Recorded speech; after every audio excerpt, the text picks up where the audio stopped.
जय श्री राम। 7वें का Lord 10th में जाना, 7th का लॉर्ड बताया अगर 10th में जाता है ये व्यापार के लिए बहुत अच्छा होता है। 7th हाउस क्या है? 7th हाउस हमारा पार्टनर है। इसको हम दोनों पार्टनर कहते हैं, हमारा लाइफ पार्टनर और हमारा बिजनेस पार्टनर। है क्या कि जब हम D10 कुंडली देखते हैं, D10 चार्ट देखते हैं, तो उस समय 7th हाउस को एज ए बिजनेस पार्टनर के रूप में देखते हैं। और जब मैरिज के हिसाब से देखते हैं तो 7th हाउस को हम जीवन साथी के रूप में देखते हैं। तो 7th हाउस हमें बता देता है कि हमारा व्यापार कैसा चलेगा, हमारा जो शादी है वो कैसे चलेगी। अब ये क्या है ना, 7th हाउस काम त्रिकोण में भी आता है और 10th हाउस जो है वो अर्थ त्रिकोण में आता है। अब काम त्रिकोण और अर्थ त्रिकोण एक साथ इनका संबंध होना ये अपने आप में बहुत अच्छा है। क्यों? क्योंकि देखिए 7 से अगर हम गिनते हैं 7, 8, 9, 10 तो इनका जो संबंध है ना वो वैसे भी चौथे 10वें का संबंध हो गया, इसलिए ये अच्छा माना जाता है। चौथे 10वें का संबंध जो है वो जन्म कुंडली में एक अच्छा रिलेशन बनाता है।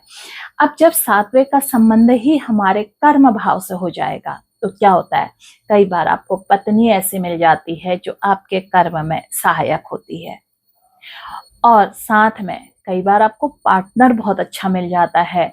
वो पार्टनर मेल हो फीमेल हो ये एक अलग चीज है, लेकिन पार्टनर आपको बहुत अच्छा मिलता है जो आपके कर्म में सहायक हो जाता है। कई बार आप उसी पार्टनर की वजह से बिजनेस में ग्रोथ करते हैं।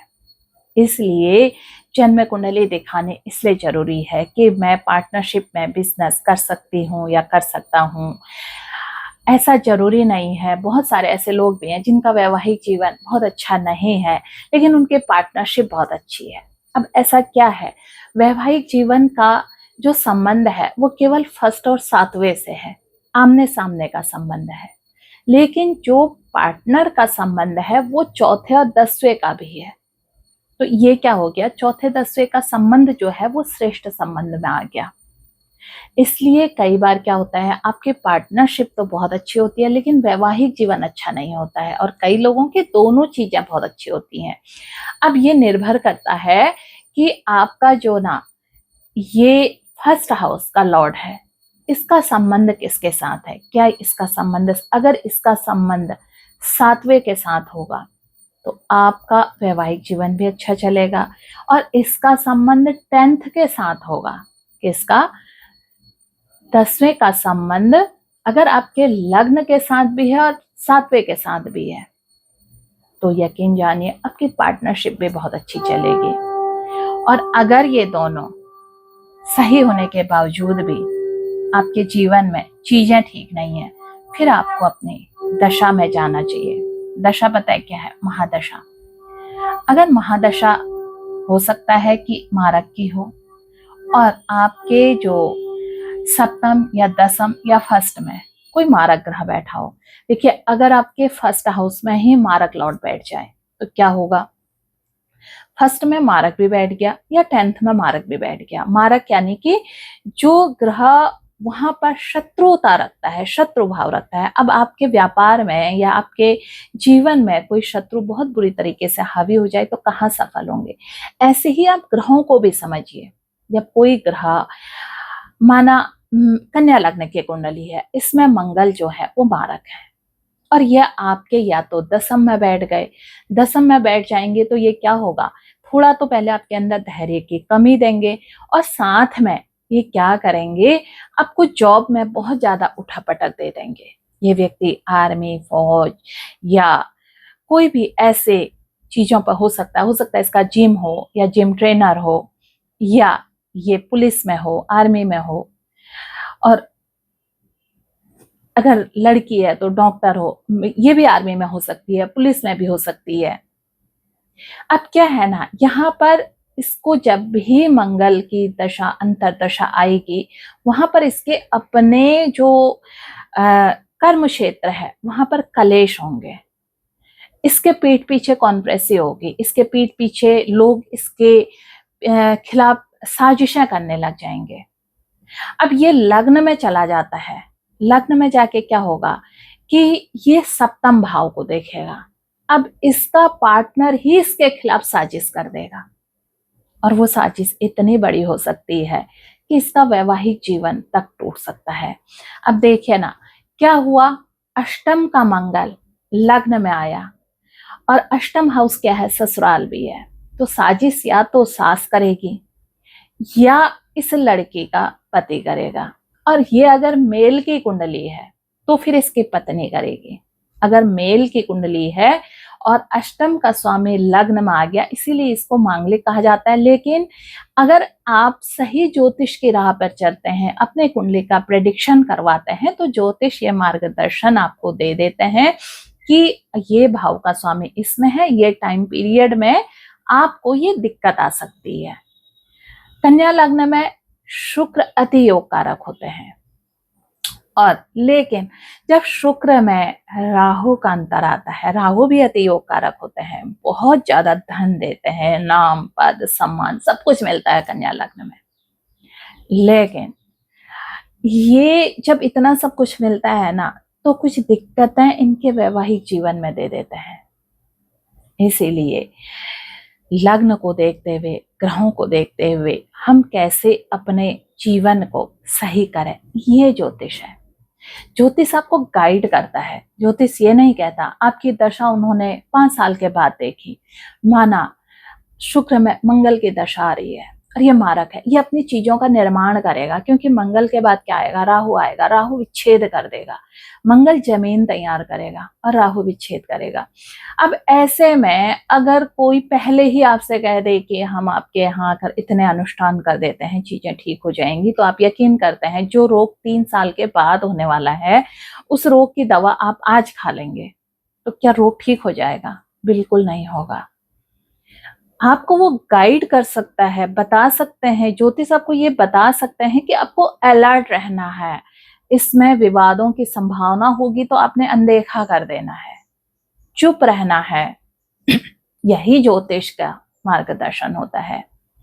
तब जाकर जब सब चीजें हमारी सही और बैलेंस हो जाती हैं ना, तो उस टाइम पीरियड पर हवन पूजा पाठ करा के घर में एक सकारात्मक वातावरण बनता है, पॉजिटिव एनर्जी रहती है घर के अंदर सब लोगों के लिए। लेकिन आप चाहेंगे कि मेरी मारक दशा एक अनुष्ठान से ठीक हो जाएगी, कभी नहीं होती। और वैसे भी आपको बताऊं, कुछ लग्नों में ना अगर आपकी गुरु स्त्री है तो वो बहुत सहायक होती है, और कुछ लग्नों में पुरुष। अब यह हम ना भाग्य भाव को देख के निर्धारण करते हैं कि आपके उसमें भाग्य को भी देख के निर्धारण करते हैं, अष्टम भाव को देख के निर्धारण करते हैं, लग्न को देख के निर्धारण करते हैं, साथ में शुक्र को देख के भी निर्धारण करते हैं, गुरु को देख के निर्धारण करते हैं। और दूसरा है कि जो ज्योतिषी हैं वो कितने सात्विक हैं, कितने अपने नियमों पर कायम रहते हैं, क्या उनकी दौड़ सिर्फ लोगों को ठगने तक की रहती है? अगर ऐसे होते हैं तो यकीन जानो इनके कोई भी उपाय आपके लिए काम नहीं करेंगे। ये अपने भागम भाग में रहते हैं। देखिए, गृहस्थ में ज्यादातर ज्योतिषी गृहस्थ में होते हैं, तो एक तरह से तो ब्रह्मचर्य का पालन करने के लिए मुझे नहीं पता कि कितने नियम और कितने चीजों से आजकल के समय में करते हैं, एक चीज। दूसरी चीज है कि कितने लोगों ने, मैंने तो बहुत सारे ऐसे लोग भी देखे हैं कि ब्राह्मण होते हुए भी वो गार्लिक और प्याज नहीं छोड़ते हैं। साथ में कितना वो विधि विधान से रहकर अपने पूजा पाठ करते हैं, जो अपने सारे नियमों में रहकर इन सब चीजों को फॉलो करते हैं ना, उनकी हर चीज लगती है, उनका कहा हुई चीजें लगती हैं। अब आपसे वो कहें कि आप एक अनुष्ठान कर लीजिए, आपकी चीजें सही हो जाएंगी, तो हो जाएंगी, लेकिन उनके वाणी में सिद्धता नहीं होगी, उनके ज्योतिष में वो भावी नहीं होगा। एक पढ़कर ज्योतिष बनना अलग चीज होती है, एक ज्योतिष ईश्वर कृपा से प्राप्ति होना। अगर आपको कोई ऐसा ज्योतिषी मिलता है जिस पर ईश्वर की कृपा हो, उसके फल बहुत ज्यादा लगते हैं, क्योंकि उस पर वाक सिद्धि होती है। जिसने जो चीज जन्म जो पढ़ते चला, जिसने डिग्री ली है, उसने वो डिग्री क्यों ली है? वो डिग्री व्यवसाय के लिए ली है, तो वो उसका व्यवसाय करेगा, वो चीजें उसकी लगेंगी नहीं। इसीलिए मेरे जानने में एक ऐसे ज्योतिषी हैं जिन्होंने वो बहुत ही अच्छे हैं। एक तरह से मैं उन्हें अपना आदर्श भी मानती हूँ।